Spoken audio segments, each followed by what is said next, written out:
Hello, I'm Margot Politis. Welcome to Study English, IELTS preparation. Today we're going to listen to a weather report. We're going to listen for numbers and practice saying and spelling them. Listen to the weather in Sydney. Good morning. It looks like being another glorious summer day in Sydney.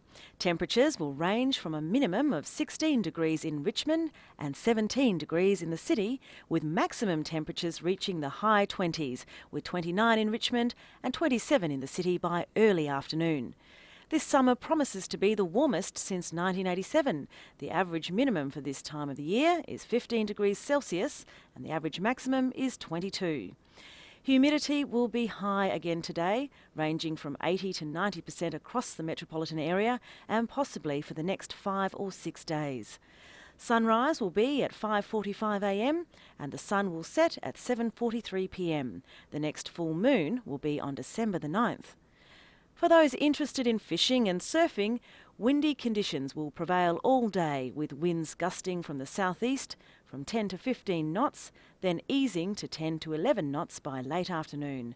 Swells along all Sydney beaches will range from 1 to 1.5 metres. So counting and numbers are a very important part of language. You need them to talk about how much things cost, what you earn, telephone numbers, visa cards, passports, addresses and dates. Being able to listen for and understand numbers is an important academic skill.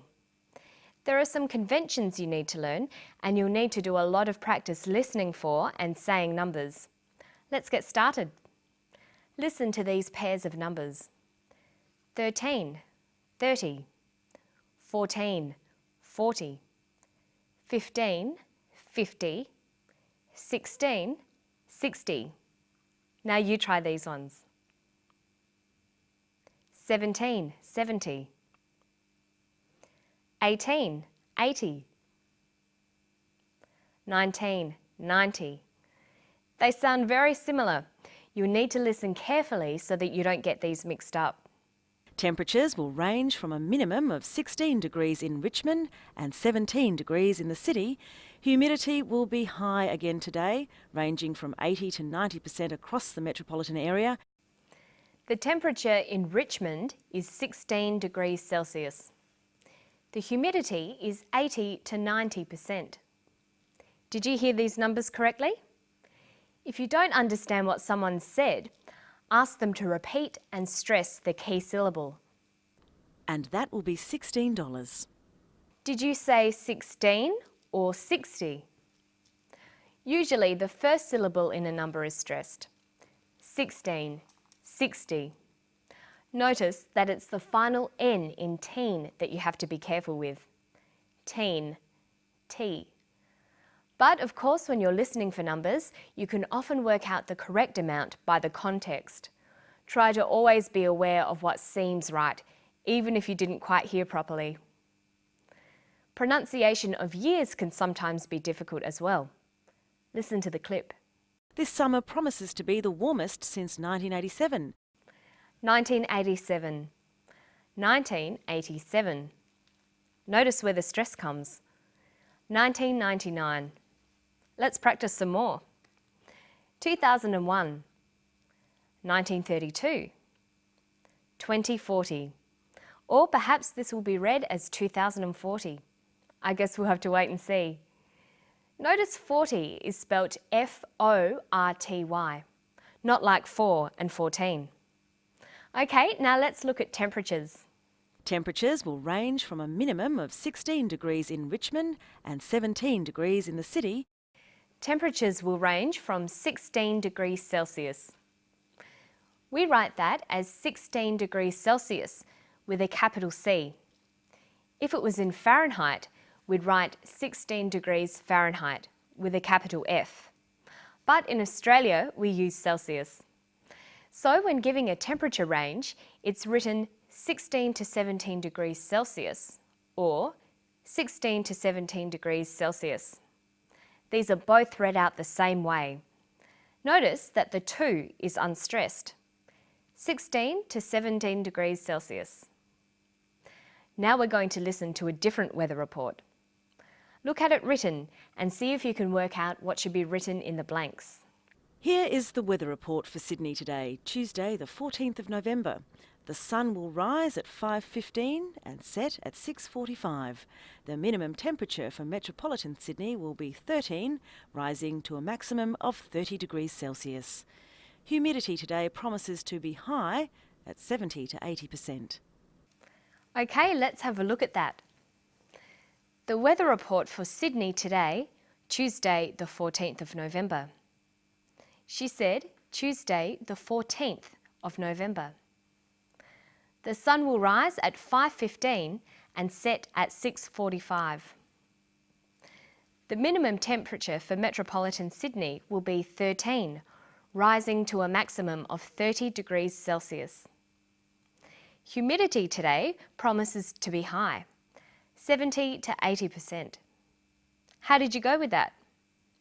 Remember, pronouncing final consonants will help considerably in hearing and understanding numbers. This is very important so that listeners understand what you say. Listen to the pronunciation of numbers here. Humidity will be high again today, ranging from 80 to 90% across the metropolitan area and possibly for the next 5 or 6 days. She says 5 or 6 days. By linking final consonants with the first vowels of the following word, your speech will sound more natural. We say 5 or 6, 7 and 8, 9 or 10. Okay, now let's listen for some times. Sunrise will be at 5:45 a.m. and the sun will set at 7:43 p.m. The next full moon will be on December the 9th. She says sunrise will be at 5:45 a.m. Sunset will be at 7:43 p.m. Notice the way we say the time. We say the hour and then the minutes as a whole number.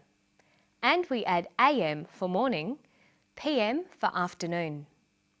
5:45 a.m, 7:43 p.m. But there are a number of different ways of saying the quarter hours. We have 7 a.m. or 7 o'clock, 7:15 or 7:15, 7:45 or 7:45, 7:30, 7:30. Now let's listen to some more of the weather report. For those interested in fishing and surfing, windy conditions will prevail all day with winds gusting from the southeast from 10 to 15 knots, then easing to 10 to 11 knots by late afternoon. Notice that she says, for those interested in fishing and swimming. Interested here is a past participle, but it's used as an adjective. English verbs have two sorts of participles, present and past. So the regular verb to interest has interesting, interested. Bore, boring, bored. Tire, tiring, tired. Excite, exciting, excited. When we want to say how we feel about something, we can use the past participle. I am interested in science. I am bored with reading. I felt tired after that walk. But when we're describing the qualities of a person or thing, we use the present participle. Science is interesting. A good way to remember these is to make sure you always write a table with the past and present participles together. You'll notice that the present participle usually ends in ing and the past participle ends in ed. But of course there are always irregular verbs to watch out for as well. And that's all for Study English today. Hope you keep practicing those interesting participles. They should keep you interested. See you next time. Bye-bye.